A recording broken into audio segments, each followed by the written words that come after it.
Test cases రాసేస్తుంది. Developer ఏంటంటే చాలామంది అనుకుంటాం మరి డెవలపింగ్లో కూడా ఒక కోడ్ ఇస్తే ఒక like little bit of lines code రాయమంటే ఒక టాస్క్ ఇస్తే అదే చేసేస్తుంది అనుకుంటారు. బట్ అలా కాదండి. డెవలపర్కి తెలుసు ఎలా చేయాలి, దాన్ని ఆ ప్రాజెక్ట్కి రిలేటెడ్గా ఏ టాస్క్ చేయాలి, ఏం చేయాలి అని చెప్పేసి డెవలపర్కి తెలుసు. ఏఐకి ఏం తెలుసు? ఓకేనా, జాబ్స్ ఎంతమంది అయితే పోగొడుతున్నాయో అలా అంతమందికి జాబ్స్ క్రియేట్ చేస్తుంది ఏఐ.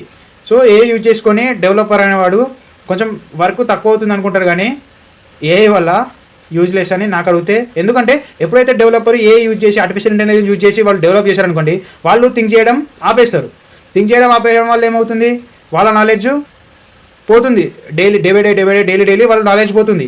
వాళ్ళు ఏం చేయాలో వాళ్ళు అర్థం కాకుండా వాళ్ళు daily without help of ChatGPT work చేసేవాడే డెవలపర్. సో టెస్టింగ్లో అప్కమింగ్ డేస్లో ఫ్యూచర్ లేదండి. సో వీలైనంత తొందరగా డిఫరెంట్ నాలెడ్జ్, డిఫరెంట్ టెక్నాలజీకి షిఫ్ట్ అవ్వడానికే ట్రై చేయండి.